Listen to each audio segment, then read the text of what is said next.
Lebetkin, the Rabbi from another planet. Please like, share, and subscribe, and ring that little bell. Ring the little bell so you're notified when new videos drop. And there's a lot of news going on. Look, I covered pretty much all these news, most of these news stories in a lot more detail in other videos. But there's just so much going on. It's like a blunderbuss, like a scattergun effect. I think we need to do one place where we just like catch up and catch our breath and put everything together.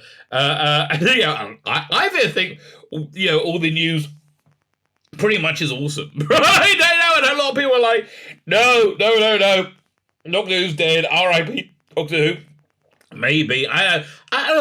Look, bottom line is, if you came to me during the Jodie Whittaker years, which I didn't like at all, right? I was very, very clear about why I didn't like it. It's, but I'm not going to go into all the gazillion reasons, right? Nothing to do with agenda, however, but that doesn't matter.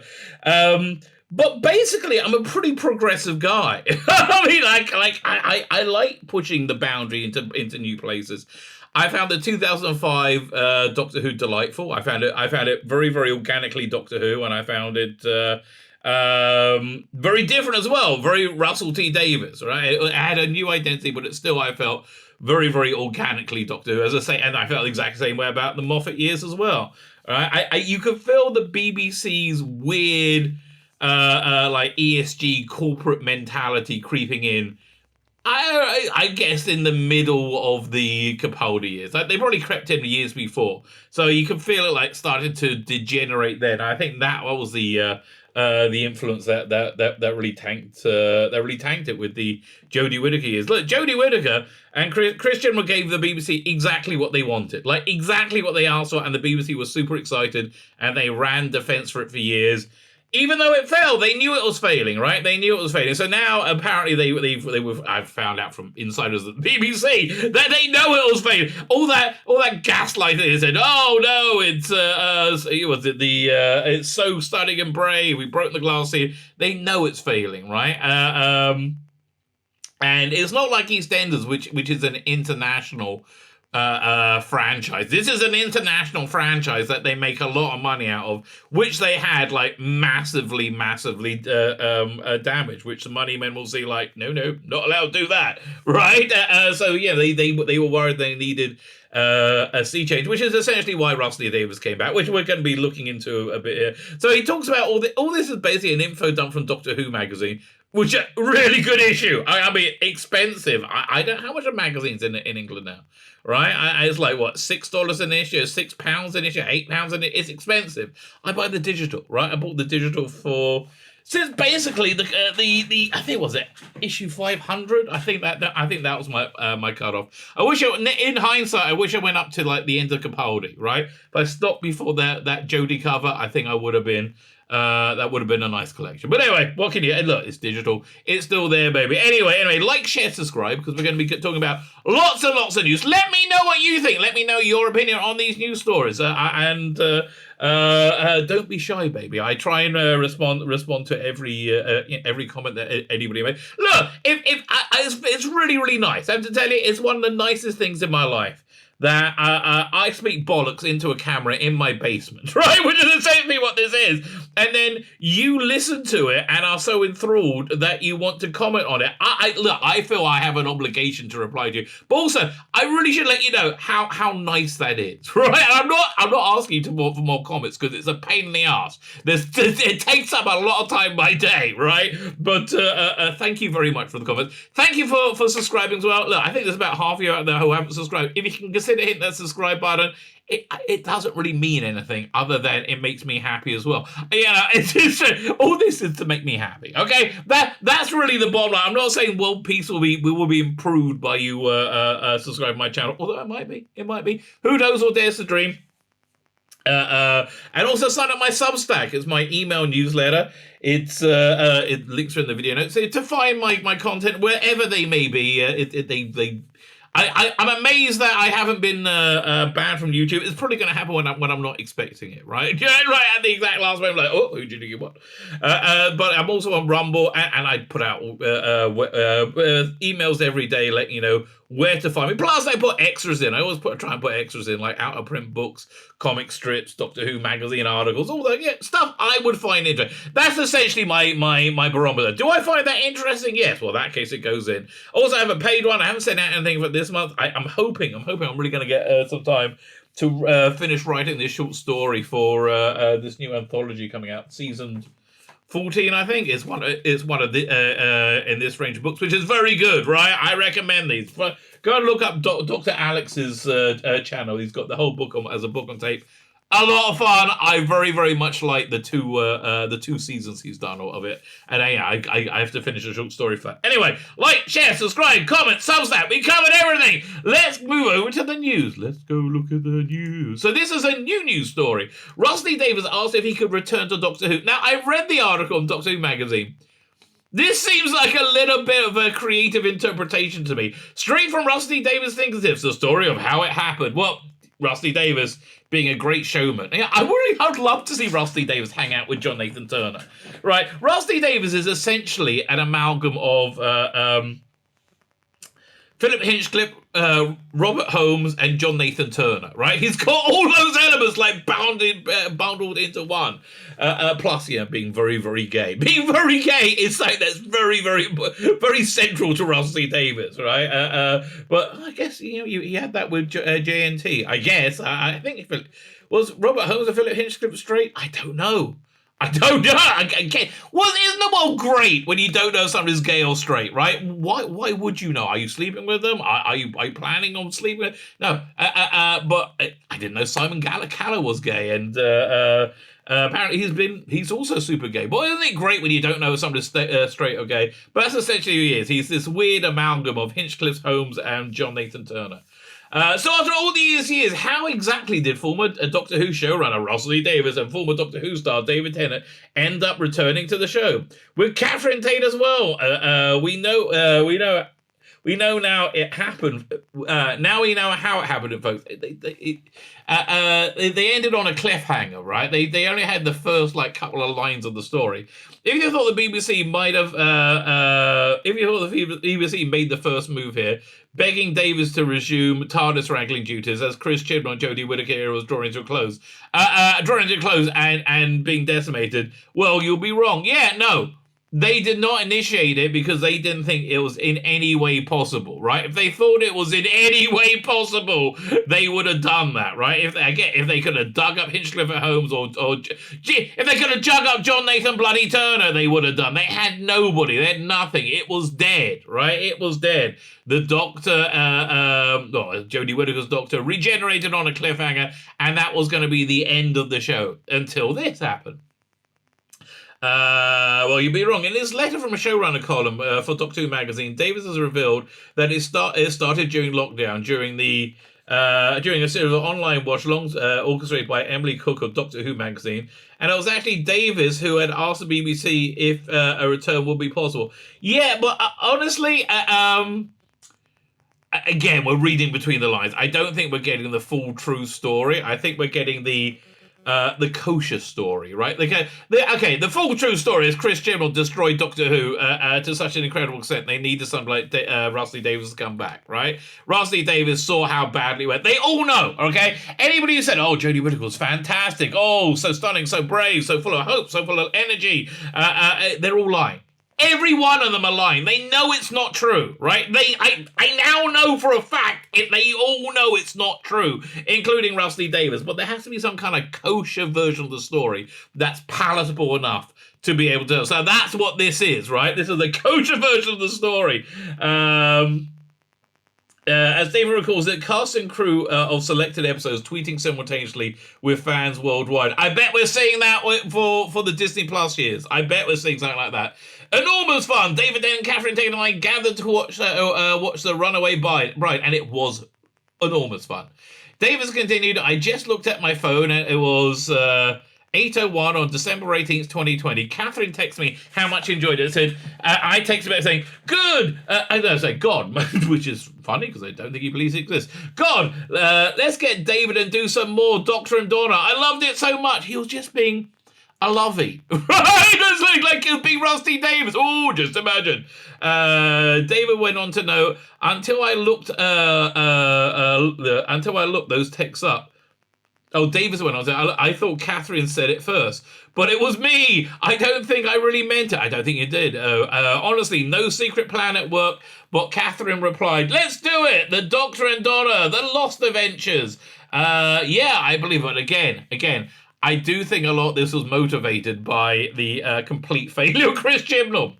Even with Tate seeming keen, Davis wasn't sure if it would actually happen. I think if it could actually happen, I thought that was that. He wrote in the column, we wouldn't actually go back, would we? No, it seemed too crazy. But he had heard how at this point being in his position in the industry, being a lover of Doctor Who, being somebody who knows Doctor Who well. And the property of it, and seeing how it was diminished, and that affected his career now, right? Now he's the guy who brought back Doctor Who, the complete failure, right? He wanted to be the guy who brought back Doctor Who, the beloved national institution. And it will affect Billy Piper's career, Christopher Eccleston's career, David Tennant. It affected everyone. You can't underplay the failure of the Chibnall Whittaker years. David, by his own account, said, but then Catherine texted me on the 23rd. David said he'll do it in a heartbeat. Who do we speak to? Come on, let's get the old band back together again. So that seems to be the impetus that really pushed it. The reaction from Davis went like, oh, really? Wow, Merry Christmas. So I double-checked with David. He said yes, and then I simply had to be professional. As a former producer of Doctor Who, I had a job to do. David and Catherine had expressed the wish to return. It was literally my job to let the BBC know. It wasn't my choice anymore. It was my duty. Yes, but again, I think at this time he kind of just thought, maybe, this will be some kind of 60th anniversary special or something. And I don't think he was seeing himself, running the series in the future. But I think when he went to the BBC and told them, hey, we'll come back and do a special. I know you're kind of in trouble right now. I'll do it. We'll boost the thing. I think maybe from there, he got convinced to see if he'll take it further, right? Because they were desperately looking for somebody, and they had somebody who with a proven track record, one of the top people in the industry, said, oh, I'll do it again. Yeah, I mean, they're like, yeah. You know what it must have been like? This is what it must have been like. There's an episode of South Park once where you got two NAMBLA organizations in a hotel together. You got the National Man-Boy Love Association, which is the organization of pedophiles, right? And you got the National Marlon Brando lookalike association, I think, right? So the confusion between these two groups gets mixed up. Cartman, one of my favorite characters ever created, ends up going to the NAMBLA one, the pedophile one, thinking it's the Marlon Brando one, and wanting to join. Says, I want to be here with you people. I want you to show me everything that I need to know about being a good NAMBLA member, or whatever. It's like, and all the people, all the pedophiles were looking at this little boy, going, I agree with you, going, and they didn't know what to say. Like, what? That's what it must have been like at the BBC. Russell T Davies shows up with David Tennant and Catherine Bloody Tate and said, oh, would you like some of this? And they're like, that's what must have happened. Okay, that I think is closer to the real story. David ended later in the column, so I thought we'll throw it out there. And since Chris Chibnall, showrunner for The Whittaker, is doing the busiest job on TV, I won't add to his workload. I'll bypass the loser, I think is was the subtext. I'll bypass the loser. I won't add to his workload. I'll email Piers Wenger, the director of drama, simply reporting in to us, I have no idea about your future plans. Well, I have an idea you don't have future plans. I think that might have been on the table. But might this fit in somewhere? A special, the anniversary, an extra one-off maybe? What do you think? And the rest is, as you say, is history. Well, we've got to hear the next part of the story, which we're not getting till January. He's got his next column is all about I guess it's a Christmassy one. And listen, this is one of the reasons I'm excited for Russell Davies coming back.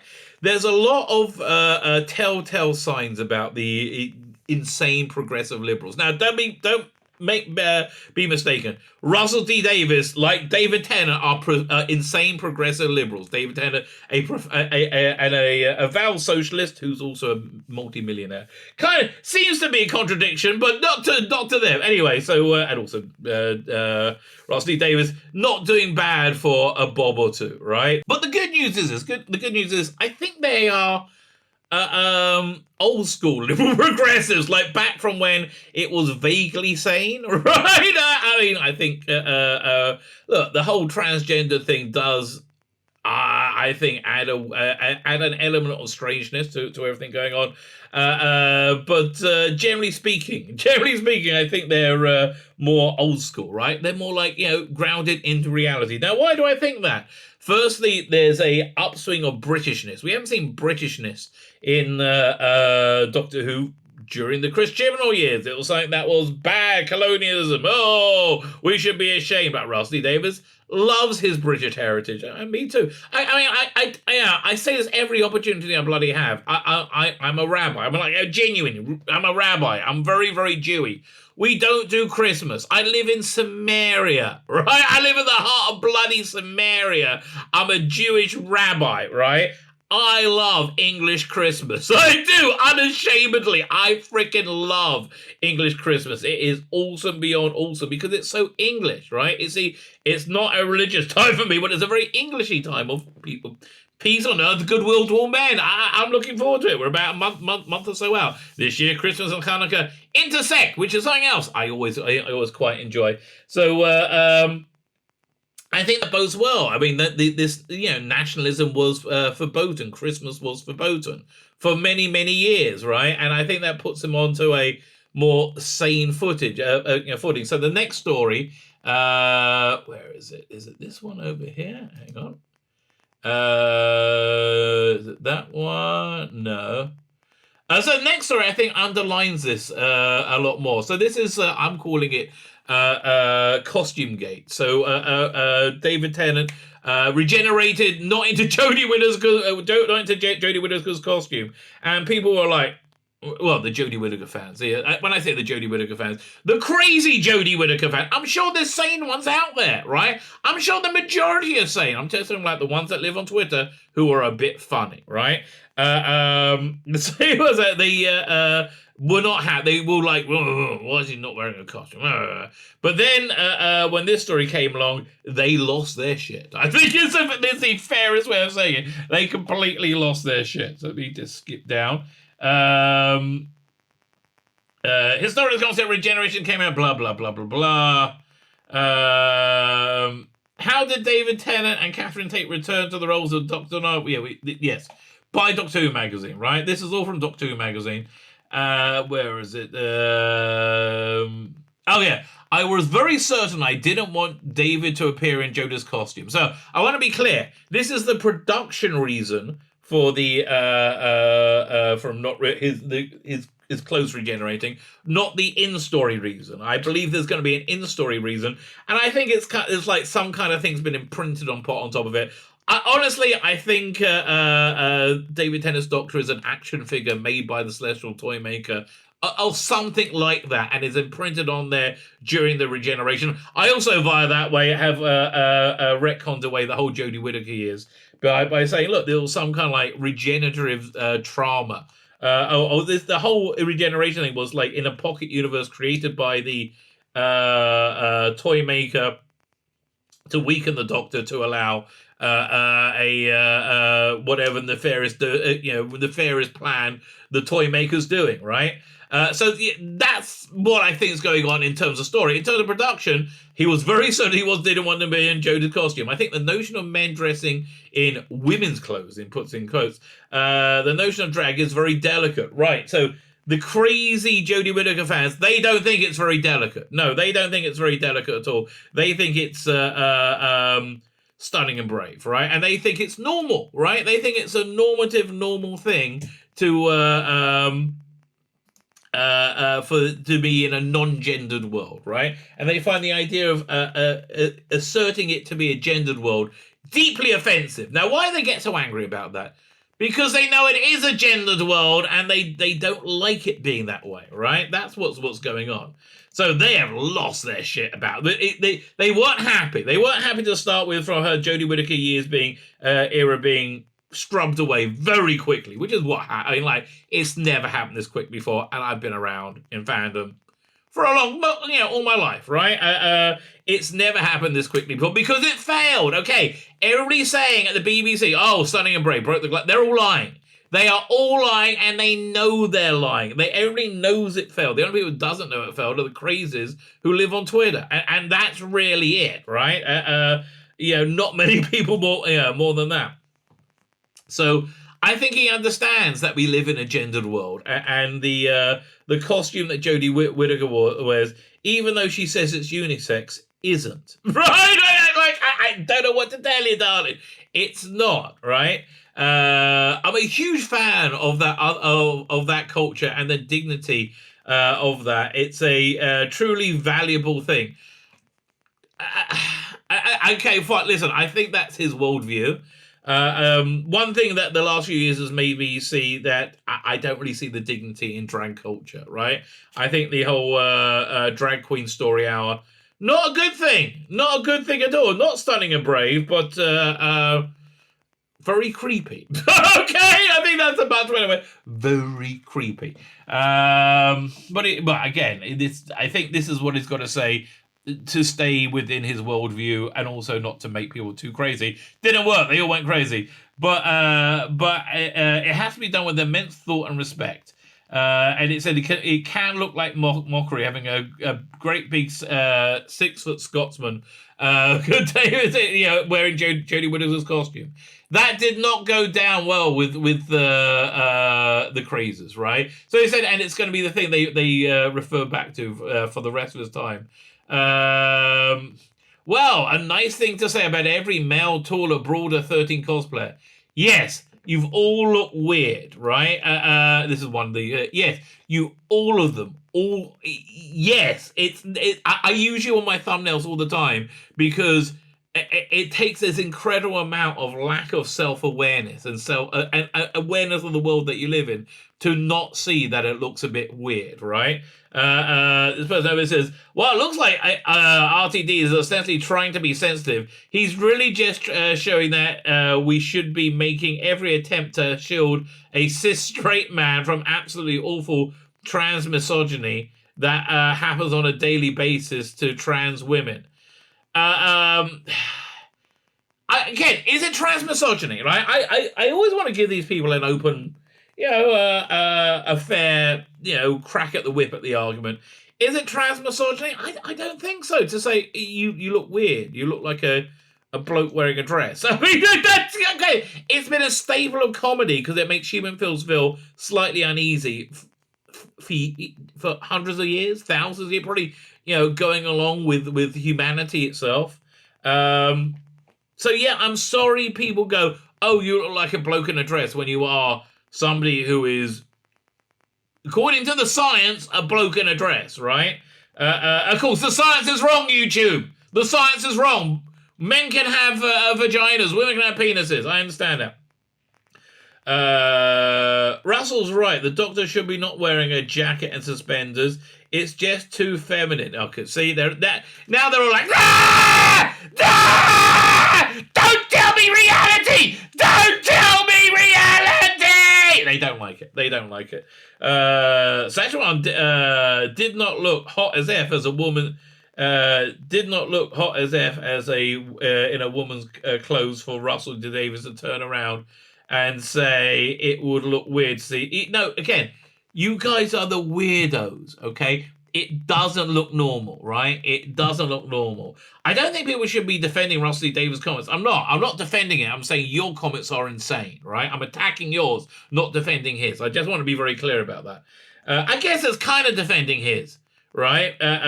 Or backpedaling. And he dealt with it in such a classy way, right? Somebody sent them this kind of, I think, well-worded diatribe on Instagram. And I think I'm starting an Instagram account. I wonder if the engagement will be better on that than on Facebook. And he answered. He said, "Well, I disagree with you, but well said." Right? So I think it's close as you can get.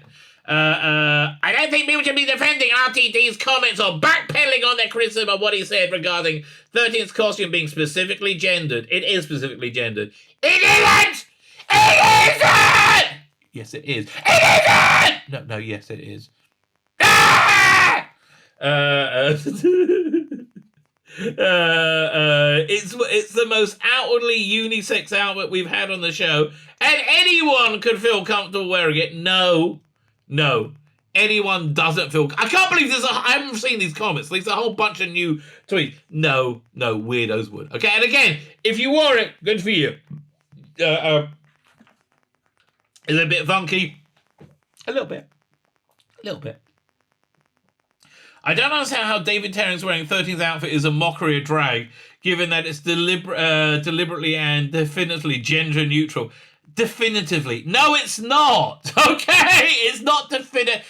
You can scream it as much as you bloody like. It doesn't make it so. And that's basically where we are in the world. They're screaming it as much as they like, and it still doesn't make it so. So what do we have coming up with this new era? So we had some details about the Showtime revealed recently. We got Doctor Who's 6th anniversary special runtimes revealed. I mean, am I going to read this whole article?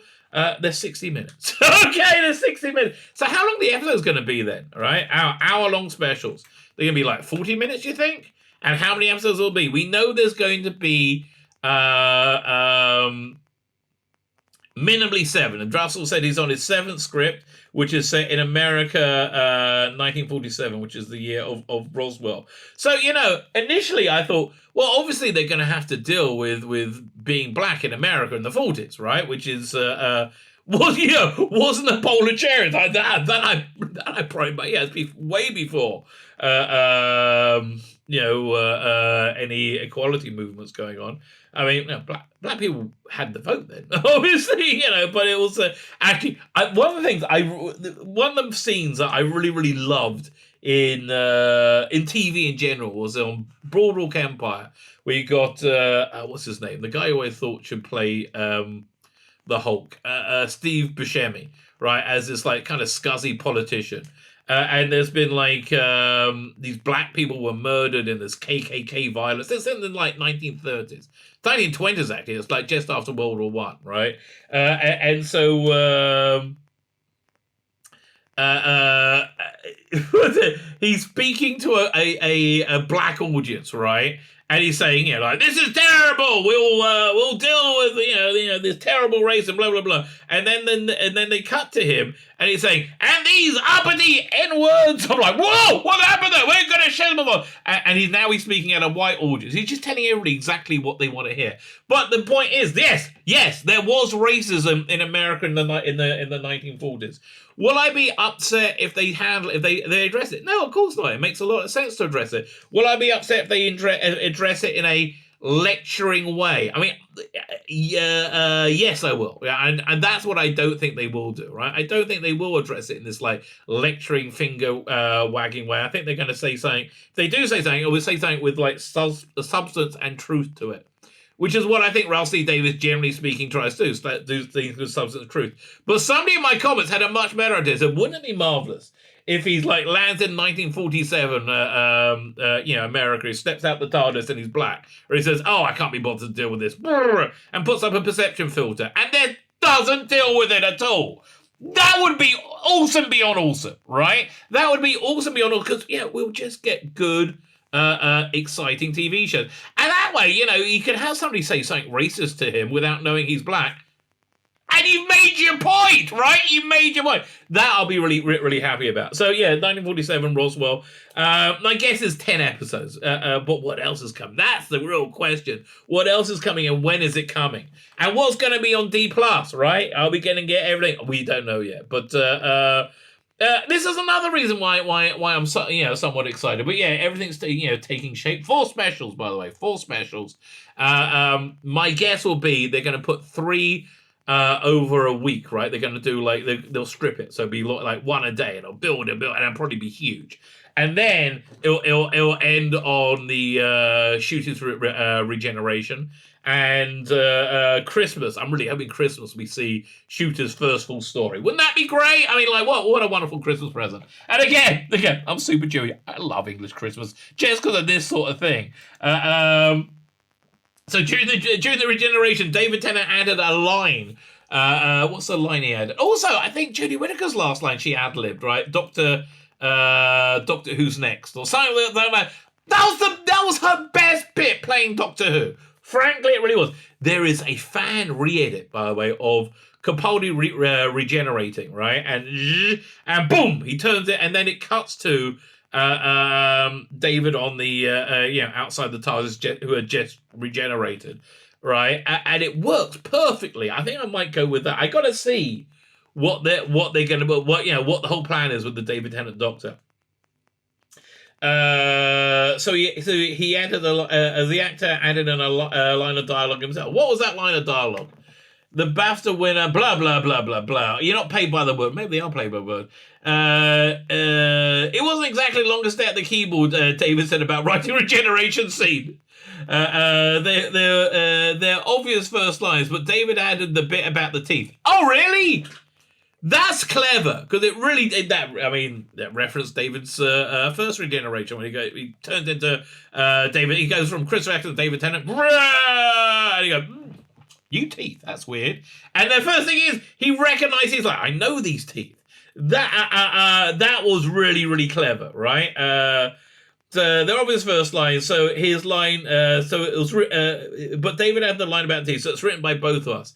It's rather nice, isn't it? I like that. I was really chuffed. And me too, right? Again, I think we're all really chuffed, right? I think it's a fair thing to say. Are we all really chuffed? There's a lot of people still a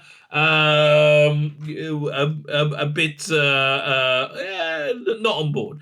Honestly, if you're not on board, that's fine. I hear it, baby. It could be awful, and we've had a rough few years, right? We totally had a rough years. My hope is that I'm right, and it's going to be great, and they win you over, right? Why is that my hope? Not so I'm right, but so we're all happy, right? So we're all like happily watch Doctor Who, happily, and we're happy. That doesn't seem to be such a terrible goal in the world, right? Like that we should all be happy. So here's a big story, right? And this is a video that I'm dropping. I talked about it on my live stream on Saturday. I clipped it out and edited it down to make a video about it. It's absolutely fascinating, right? It's absolutely fascinating that the 14th Doctor has got his first adventure, right? So essentially what's going on is Russell T Davies, again, knows Doctor Who down to its bones. And he knows the importance of the Doctor Who magazine comic strip, right? That's always been a pillar of fandom, right? It's always been a very important part of fandom. So, and he's always been involved with the comic strip. In fact, Love and Monsters, which a lot of you out there hate, I love it. Actually, if you want to get a good beat on what my take on Doctor Who is during the normal times, I like Love and Monsters. I know a lot of people hate it. I thought it was fun. I just thought it was fun, right? I even like the Scooby-Doo scene. Was that the beginning or the end? But that story, Love and Monsters, was originally came from an original idea for a Doctor Who magazine comic strip about a guy who just like misses the the Zygon Loch Ness monster in the 70s, and just so all these things happen and he just didn't notice it, right? That was essentially the starting point. So yeah, he understands the centrality of the Doctor Who magazine comic strip. And yeah, weirdly enough, I've never been able to get into any other comic strip, right? The TV 21 ones are like, it's not really. It's before my time. It's not really my era. But the Titan strips, the IDW strips, just left me cold. They always left me cold. Doctor Who magazine, always loved it. Right? It's the strangest thing. But yeah, absolutely. Already loved it. So the basic idea is like this: that there's an hour between the Power of the Doctor and the David Tennant specials. Now, when the David Tennant specials start, there's going to be no reference to Jodie Whittaker whatsoever. There's going to be a different TARDIS and a different sonic screwdriver. They've already told us this. This isn't speculation. This is what's going to happen. It's a different TARDIS and a different sonic screwdriver. And so, people are going to be like, what happened? And it used to be in the old times, you would fill something in your head canon, and it'll be kind of magical and unstated. And we'll all have slightly different head canons. And then sometimes at conventions, we'll get together, right? And we'll talk about our different head canons. And we'll argue, right? We'll argue about it. That was great, right? That was great when we used to do that. I genuinely miss it. I hope those days are coming back. But the point of this, there are fans that are going to say, well, what happened? That need there to be a continuity. Again, for me, the entire Jodie Whittaker era is somewhat akin to the Seventh Doctor Virgin New Adventures era that is shunted off into a pocket universe. It never really happened, but bits of it bled out, right? Which is why when he goes back in the TARDIS, in the comic strip, is Jodie Whittaker's TARDIS, right? So the plan is this. They got 13 episodes. They're 6 pages each. However, might be a lot more now, right? Might be a lot more because Doctor Who magazine, after being in the doldrums, is doing very well. This issue sold out, first time in years. I mean, literally years. It's sold out. It's going on eBay for £30 right now. Starting price. It's really if the circulation goes up, I think we can see those 6-page episodes turn into 8-page or 9-page, which will be great. So anyway, to plug that gap. Right, they're doing it in the comic strip, and it's somewhat apocryphal, right? And I think that's the best way of doing it because it's still kind of fuzzy. Are the comics canon? Are they not? It's kind of up to you, right? It's kind of up to you. By the way, if Big Finish are planning on doing any more comic book adaptations, can you move to Colin Baker? Right, Colin Baker's got some awesome comic strips. I would love to see. Like the whole Polly the Glot and Asterbolus, the Voyager thing adapted to audio. And also, Colin Baker's last story in comics was written by Grant Morrison. It was a great little story with an old Jamie who had somehow, well, they told you how, remembered his time with the Doctor and going to Marinus, which has been super fastly evolved, and the Vord were turning into Cybermen. It was like, completely canonically batty, right? Great little story, really great little story that John Ridgway knocking it out the park. Anyway, I digress. So the centrality of the Doctor Who comic, it's somewhat apocryphal. Is Frobisher real? If Frobisher is mentioned in the TV show, I it's fine for me, right? Because again, it's somewhere. It's not nailed down to be 100% clear. So again, over the next 13 months, we're going to get the story of the hour between the two, and we're essentially going to find out how the Doctor changed the TARDIS and changed the sonic screwdriver and made it so there's no connective tissue whatsoever to the Jodie Whittaker era for the Normies, and the Normies is who this is being played out for. Essentially, it's when we see it again, it's going to be a rebooted series with David Tennant starring it. Okay, but that's essentially what it's going to be. What they've done with this is they got superstar talent. They got Alan Barnes, who is, I don't think he's ever written a dud, and he's been fantastic across audio, comics. I think he must have written a few novels as well. I don't remember him doing a dud, right? I genuinely don't remember doing a dud. And they brought Lee Sullivan back. Now, Lee Sullivan was a definitive artist for the Doctor Who comic strip, suggested by Russell T Davies. Said, it's going to be big, it's going to be exciting, right? It's going to have Daleks in the first one. If you're getting Daleks, it's got to be Lee Sullivan. So, unfortunately, it's not the Lee Sullivan of the 90s. It's workable, but it seems somewhat rushed to me, the artwork, and it lacks the dramatic resonance of his early work, which is wasn't my favorite, right? For me, the John Ridgway stuff is the gold standard, but it gave the strip an identity when it very, very much needed it. So they brought him back, and the funny thing is they got Scott Hancock is the script editor overseeing it. I think Scott Hancock is kind of going to be an important voice in the coming production, and hurrah for that!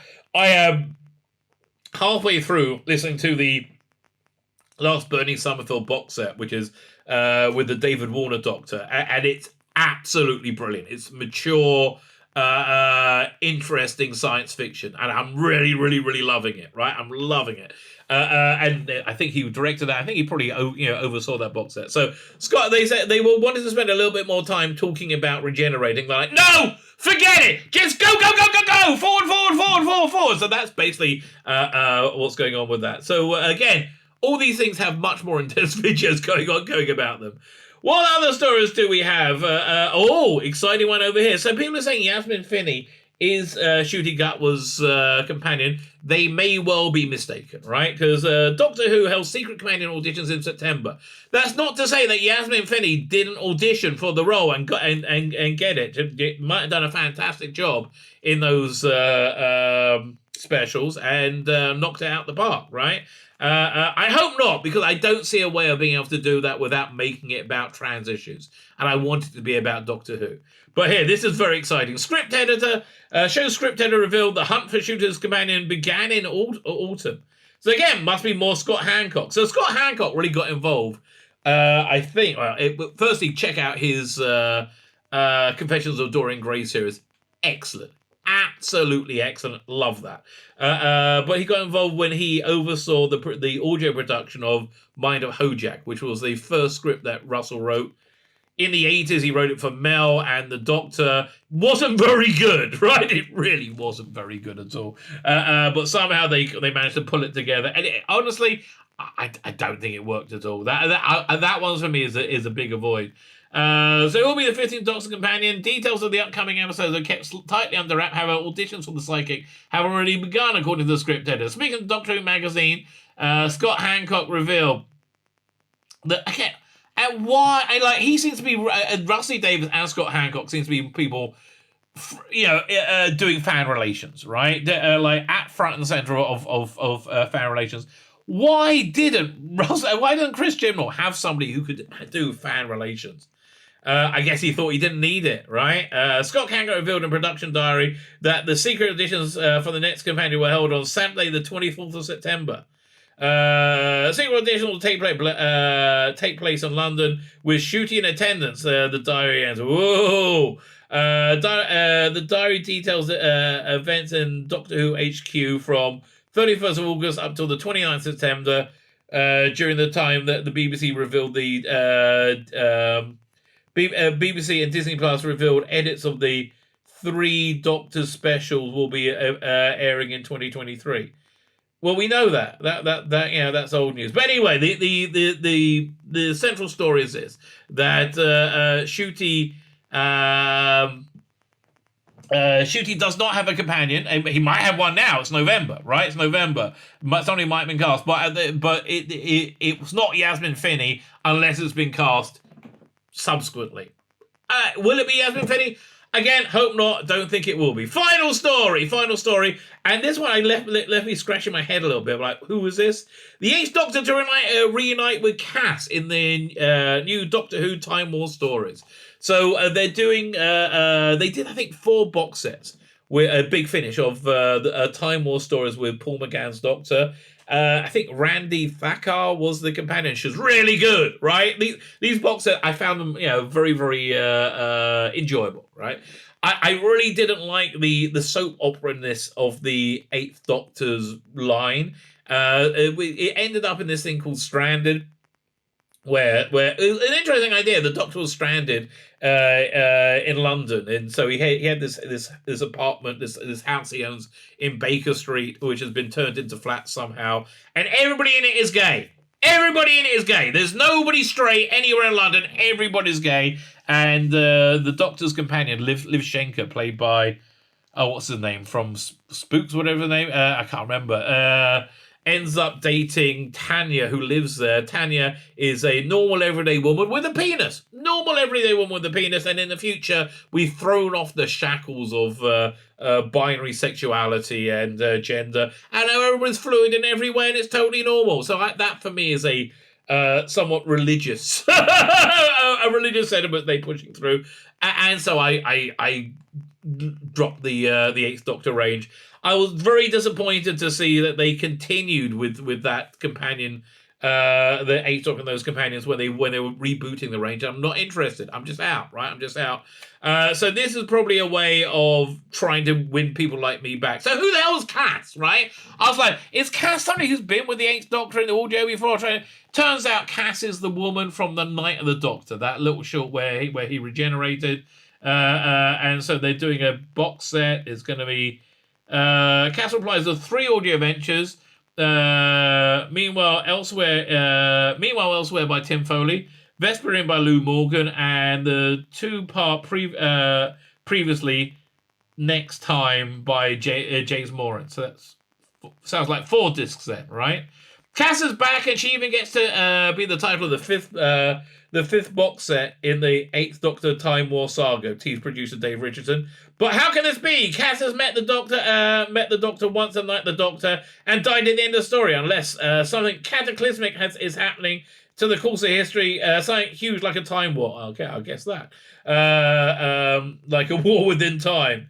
So I wonder, is this so we do have more of them coming on. So the price has gone up now. They're £20 for downloads, right? Which is for dollars is going to be more expensive. So the release of and Time War 6 is due for April 2024.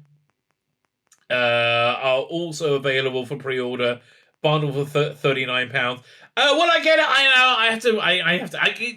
This is a quick overview of stories, right? I have to look into more detail. This is the one story I haven't looked into in any more detail. You want to go do a deep dive in all of these things, come back to my channel.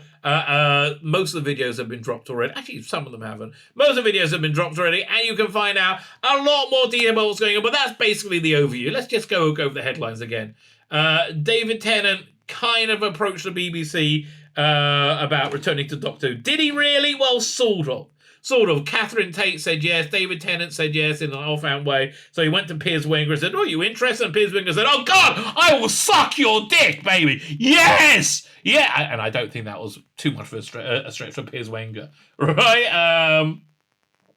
We have 4 1-hour episodes and then minimally 7 episodes of a TV show.